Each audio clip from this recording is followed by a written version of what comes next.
Good afternoon, everyone. My name is Feng, come from Alibaba. Today I will talk about the optimizations in Flink runtime for Alibaba Global Shopping Festival.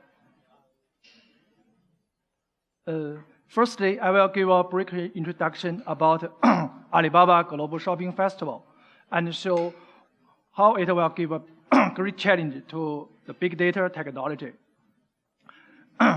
especially to the streaming computing. Then I will present Alibaba's Flink computing platform, which is Alibaba's version of Flink. After that, I will show more detailed information about the optimizations in Flink runtime engine, which is for the Alibaba's Global Shopping Festival. In the end, I will give our future plans of Flink.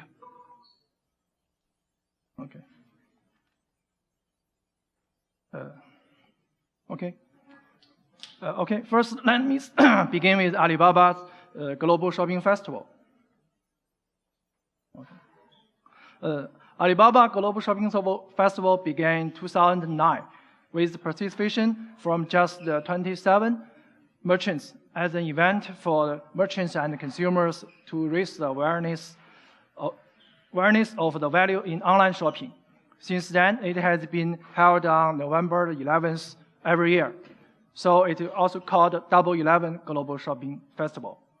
Last year, there are more than 140,000 brands and merchants participated in these global shopping events, with consumers spending 25.3 billion US dollars during the 24-hour period. Alibaba Cloud processed 325,000 orders per second at peak time, and Alipay processed 1.48 billion total payment transactions. And such economy scale will certainly bring great challenges to big data technology. Furthermore, most of the events happened on that day should be processed in real time. For example, the merchandise production information should be delivered to the online search engine immediately, and the user behavior information should be processed as soon as possible for the online machine learning. And many transaction logs should be joined for the various dimension aggregations for real-time reporting. Okay. In one word, the freshness of the information is become more and more important for the big data scenario, especially for the significant event.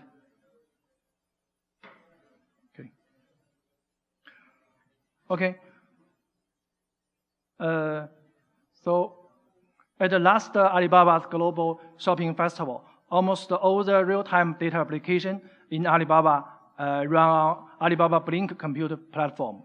So in the next section, let me show what is Alibaba Flink and how it perform at the last Alibaba Global Shopping Festival.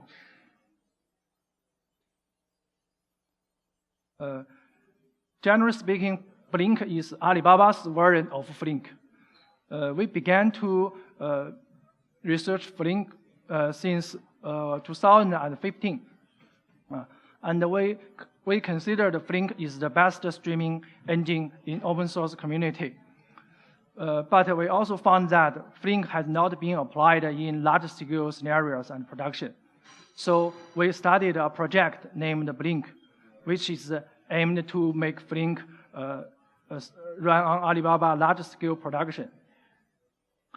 In the middle of 2016, Flink firstly ran production in Alibaba search scenario and performed very well in Alibaba Global Shopping Festival that year. After that, Flink was considered as the best computing engine in Alibaba. So more and more the data application in Alibaba has migrated to Blink since the middle of 2017. Now almost all the real-time applications in Alibaba have been powered by Blink, and we are beginning to provide the streaming computing service on Alibaba Cloud. Although Blink is developed in Alibaba internally, but it is totally compatible with Apache Flink. Many of our improvements, including both runtime and SQL, has been contributed to Flink. There are about 20 contributors, Flink contributors in our team, who have contributed hundreds of patches to the community.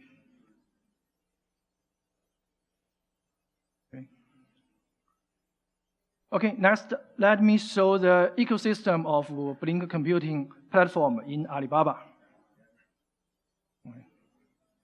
The Blink runtime is based on Flink with some improvements to make it more stable and efficient for large-scale applications in Alibaba. All of the Blink jobs was deployed on Hadoop Yarn cluster and use HDFS as a persistent storage for them. Yes. So Blink can leverage the existing Hadoop clusters in Alibaba. Okay. Flink's API is the same as Flink, so it is compatible with Flink ecosystem. In Alibaba, our users, almost all of our users prefer the SQL API and table API because they can provide the users with more efficiency and lower cost for development. In order to facilitate the job development and the cooperation, we also developed a powerful toolkit for our Blink jobs, which is named Bayes.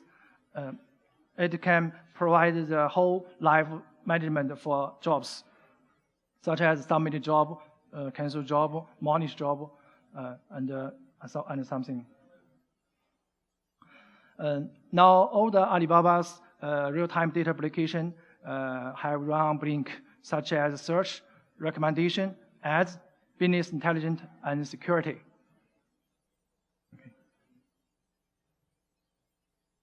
Okay. Next, let me show how Blink runtime engine works in Alibaba.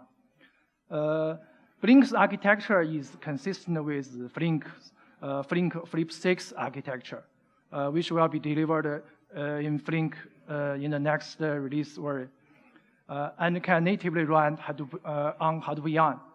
By this architecture, every Blink job has its dedicated job manager and could allocate resources from Yarn cluster dynamically. So the Yarn cluster resources be better used and expand the cluster scale for more Blink jobs. In Alibaba, there are many jobs with large size of states, sometimes reach tens of TB level. So Blink applied incremental checkpoint from the beginning. Only the new state files should be copied to HDFS or backup in every checkpoint. But as the job scale and job count grow rapidly in Alibaba, the checkpoint frequency become more and more fast. We have encountered some new problems, which I will elaborate how to cope with it later. Okay. In the end of this section, I will show how Blink performed at Alibaba last Global Shopping Festival. On last November 11th, there are thousands of Blink jobs run on more than 5,000 nodes with more than 500,000 CPU cores.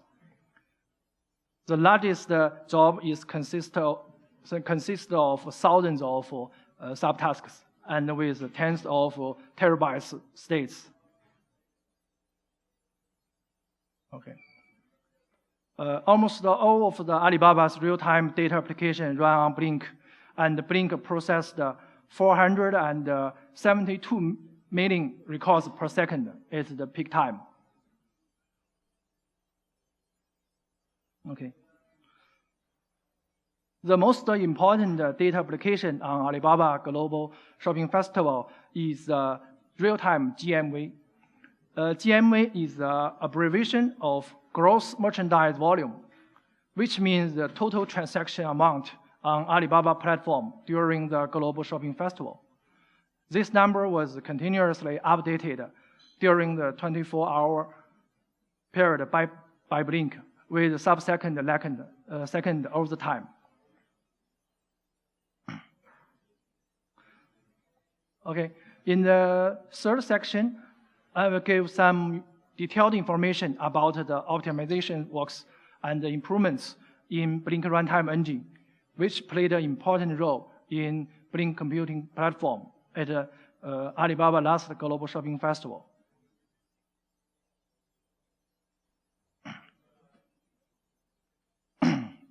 I will present the runtime optimizations in 3 parts. First of all, I will show the optimizations about the network stack. Okay.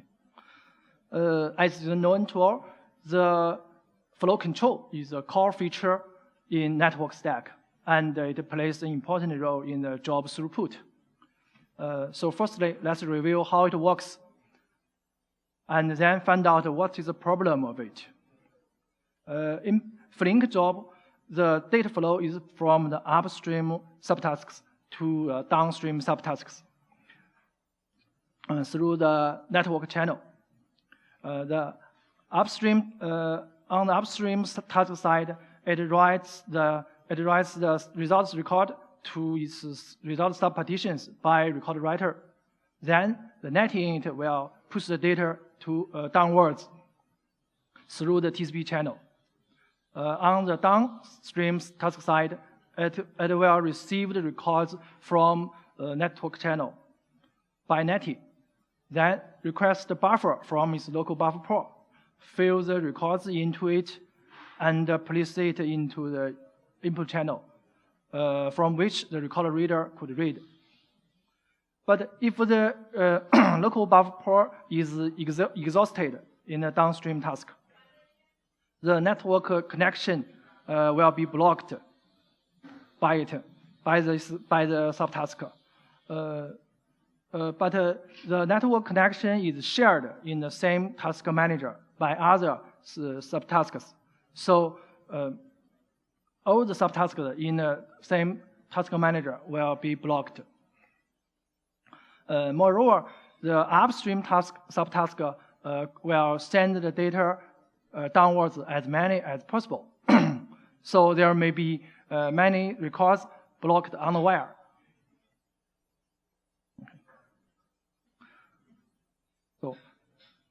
This will make a lot of, waste a lot of memory. Okay. To solve this problem, Flink proposed a new type of flow control protocol, which is similar as the TCP flow control. We call it a credit-based flow control. Now I will show how it works. Firstly, we define 2 concepts. First one is credit, which is the available buffer number in the input channels for receiving data. In the downstream subtask, it represents the receiving capacity of the downstream subtask. And then the other one is the backlog, which is the queue size of the result subpartition in upstream subtask. It represents how many result buffers need to be sent in the upstream subtask. The downstream subtask will announce the credit to the upstream subtask in order to make the upstream task know its current receiving ability. and the upstream subtask will send the backlog to the downstream task to let it know how many data will be sent next. By this way, it make both of the downstream and upstream tasks know each other, and it can make a better use of the network and the memory source.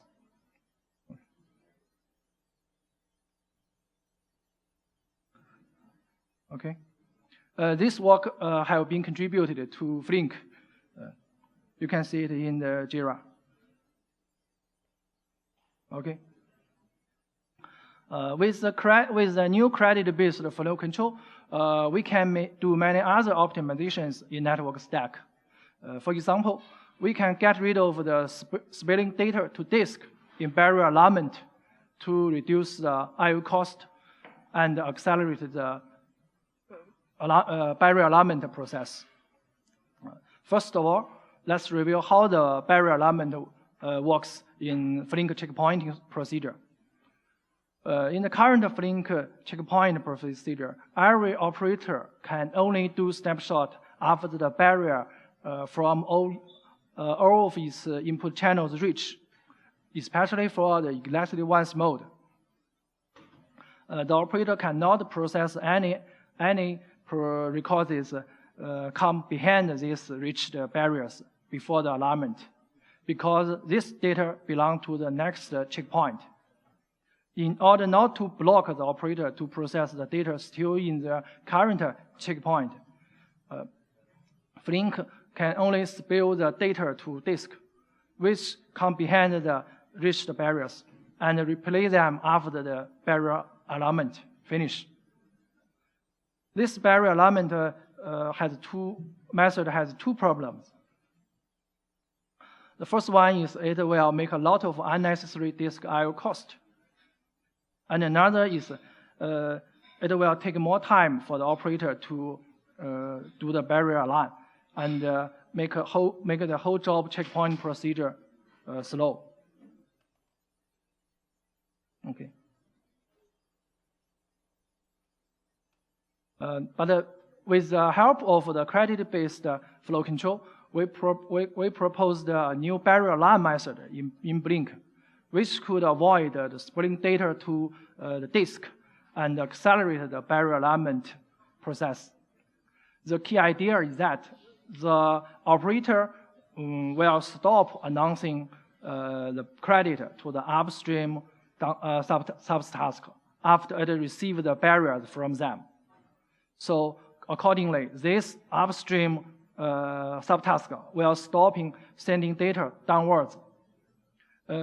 So the operator only needs little memory to catch the data on the wire, instead of splitting data to disk continuously.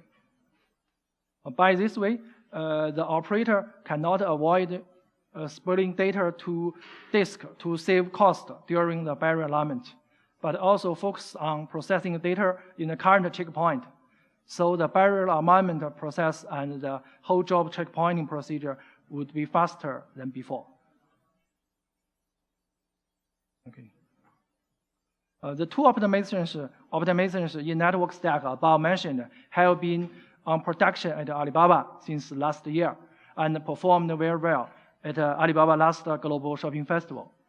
Now let me take a typical production job, for example.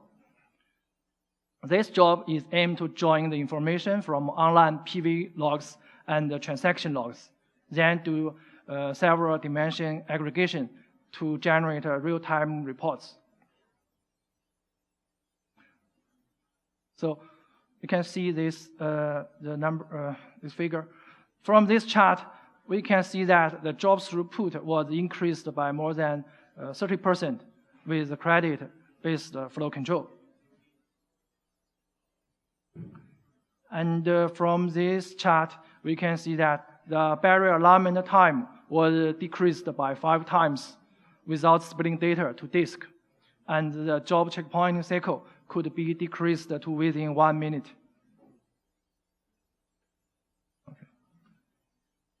Okay. In addition to the network stack, we also make some improvements about the load balance. As everyone knows, load balance is a big issue in distributed system, and we indeed find that it is the biggest bottleneck of Flink job performance, because we cannot even increase the job throughput by directly add more resources to it. Okay, so first, let me show the problem of the round-robin rebalance shuffle in Flink, which could not really make the job run in a balanced way.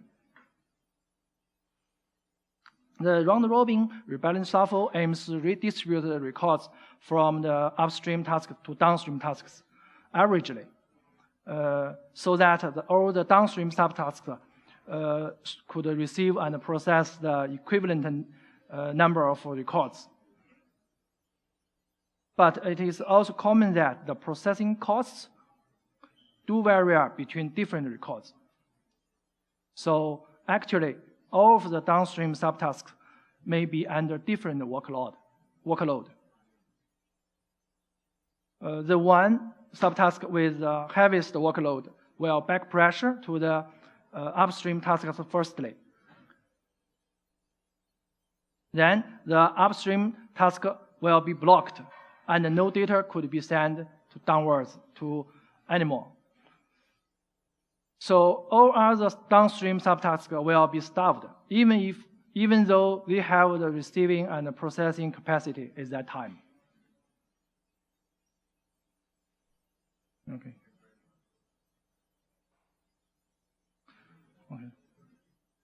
So let's think about what is the best policy for rebalance shuffle. Actually, we expect that if there is a downstream subtask which is able to receive and process data, no upstream task would be blocked. In other words, all of the resources of the downstream subtask should be utilized. Okay?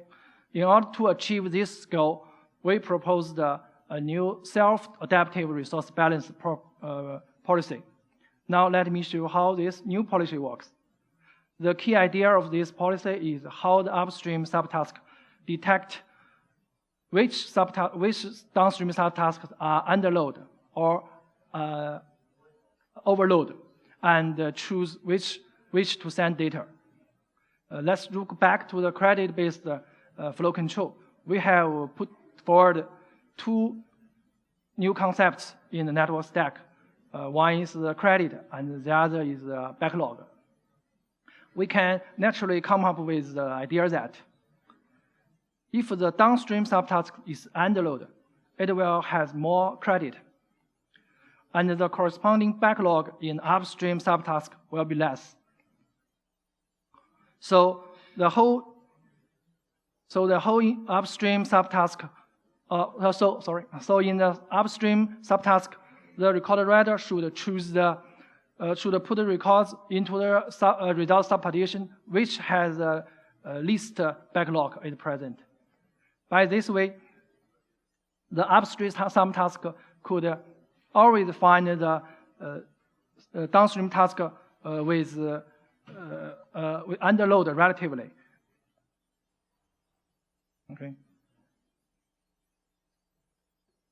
And send data to them.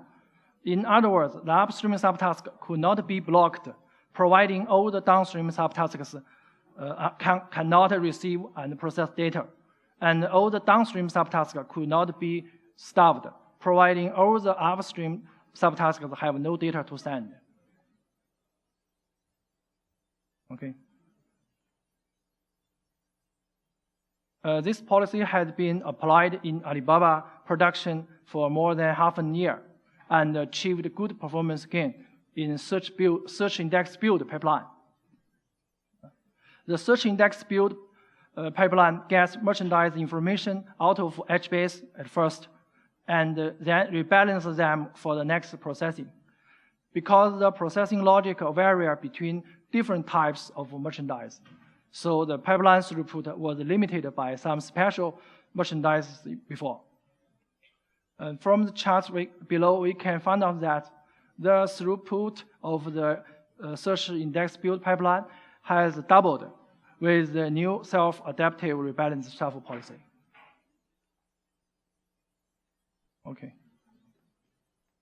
Okay.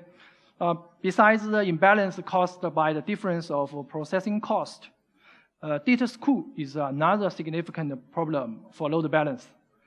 In key stream, keys are hashed to different key groups at first.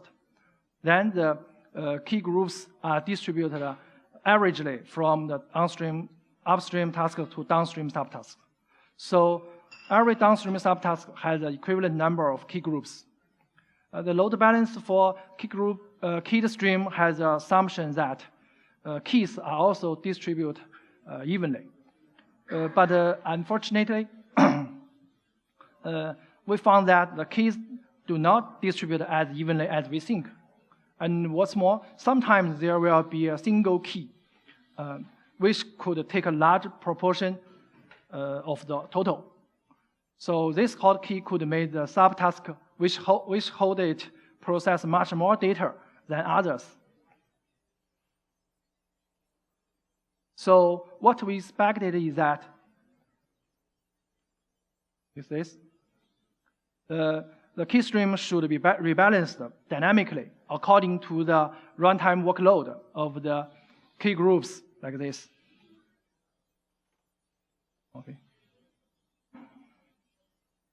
Okay. Now let me demonstrate how it works in Blink. In the first step, the job manager will query the recent TPS of all the key groups from task managers. In the second step, the job manager will create a new key groups distribution plan for rebalance by a specified algorithm, which I will give more detailed information later. In the third step, the job manager will trigger a checkpoint, which will give both the upstream and downstream subtasks a chance to switch to the new key groups distribution. For the upstream subtasks, they should switch to the new key groups partition after the barrier alignment. For the downstream subtasks, they should do the snapshot after the barrier alignment and then reload the new key group state partitions. After the checkpoint procedure finish, the new key stream has switched to a new key groups distribution, and of course would become more balanced than before. So this. Okay. The key groups rebalance question can be considered as how to split an interarray, an element interarray, into key parts to ensure the variance of all the sum of the key parts is the smallest. Here n is the number of key groups, and the k is the number of subtasks. The element value is the TPS of every key group. Obviously, it is a classic question and can be solved by dynamic programming. This algorithm can be easily found by Google, so I don't need to take more time on this in this talk.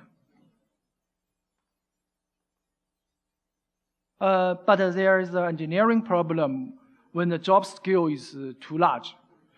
In Alibaba, there are many online jobs consisted of thousands of subtasks with tens of thousands of keys group. So supposing n is 100,000 and k is 1,000, the time complexity of this algorithm could be very large, which could not be processed within several seconds by CPU. So in Blink production, we made a little change on this dynamic programming algorithm to control the complexity of it. Firstly, we divided the array into some subarrays for our large-scale jobs to ensure that every sub-array will contain no more than 4,096 key groups. Then apply the dynamic programming algorithm on every sub-array. This method worked well in last Alibaba Global Shopping Festival, especially for some big merchants whose events were much more than others on that day.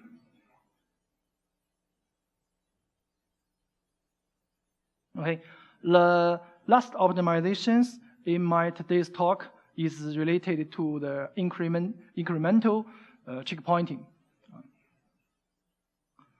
As Flink is born to make Flink run on large-scale scenarios, so incremental checkpointing was applied from the beginning. And I have shared it in last Flink Forward, how Alibaba do for the incremental checkpointing. It uses the reference count mechanism to maintain all the state data files across different checkpoint versions, which could reduce the redundant I/O and the storage cost, and make the check. But as the job scale and the number grow faster in Alibaba last year, and the checkpoint became more and more frequent. So there are more and more small files on our HDFS cluster. In other words, the state files on HDFS became more and more fragmental. As everyone knows, the HDFS is not suitable for a large number of small files. So the name node's performance dropped dramatically when the HDF files number reached tens of thousands in our cluster. Okay. In order to solve this problem, we should control the HDFS files number with the checkpointing becoming more and more frequent. So in Flink, we changed the way of the state files organization on HDFS. We proposed a new type of file on HDFS named the compaction file. When the RocksDB state backend copies the incremental SST files to HDFS cluster, after the snapshot, it appends these SST files to the current compaction files instead of creating a bundle of new files on HDFS. The current compaction file will be rotated when it gets large enough, such as 256 megabytes. With this change, we can also leverage the reference count mechanism. The compaction file can be considered as a reference count object instead of the original SST files. When a checkpoint is completed, the reference count of the compaction will be added by the number of the files which are appended to it. And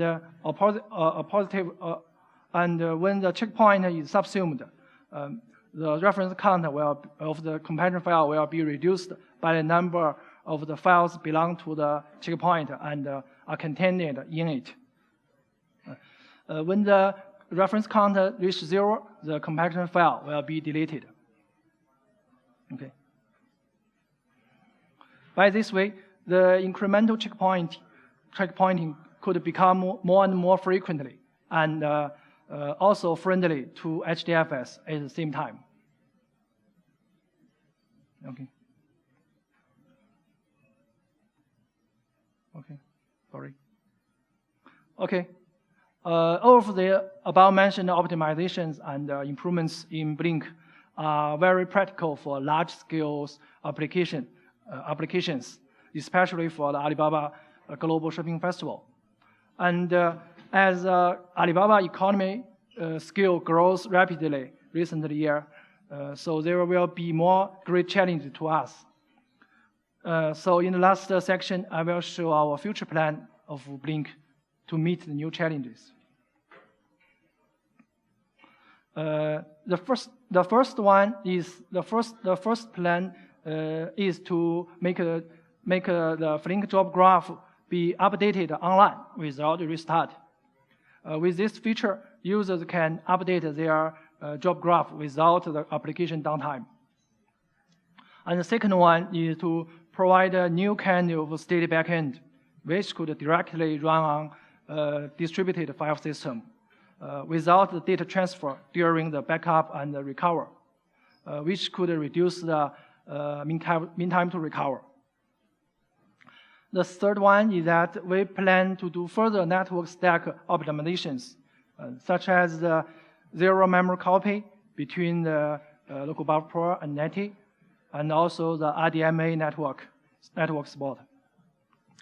Moreover, we plan to pay more attention to the batch mode, such as the unified job schedule for both streaming and the batch job, and add external shuffle service for batch jobs, such as add young shuffle service for the Flink job, and of course make large-scale batch jobs run production in Alibaba as well as the streaming jobs now.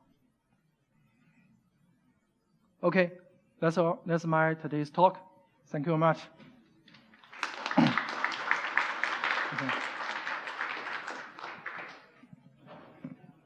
So you mentioned you used the credit flow control for the barrier alignment. Can you use the same idea for stream-to-stream join alignment?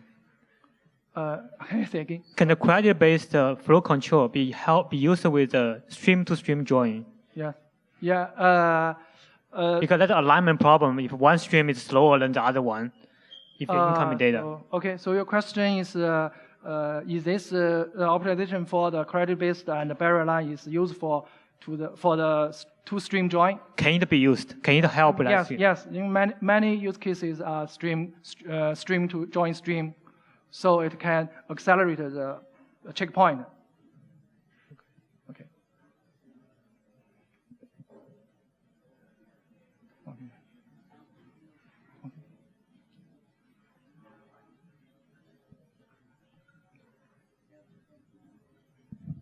Hi, can you kind of repeat what the barrier alignment optimization was? I couldn't.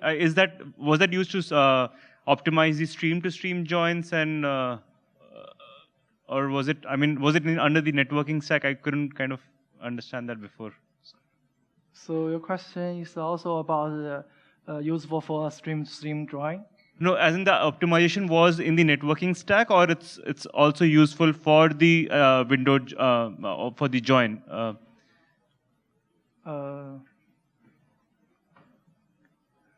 Okay. Sorry. Can I say again? Okay. Basically, my question is.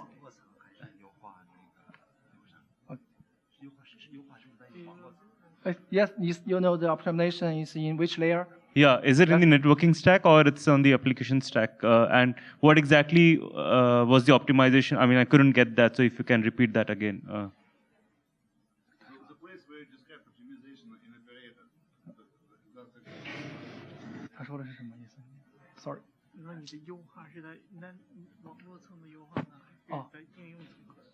That is in the Flink network stack. Okay. NAT layer. Okay.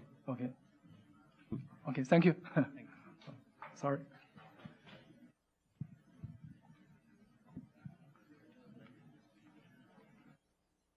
Okay. So let's thank Feng Wang again for this very interesting talk. Okay.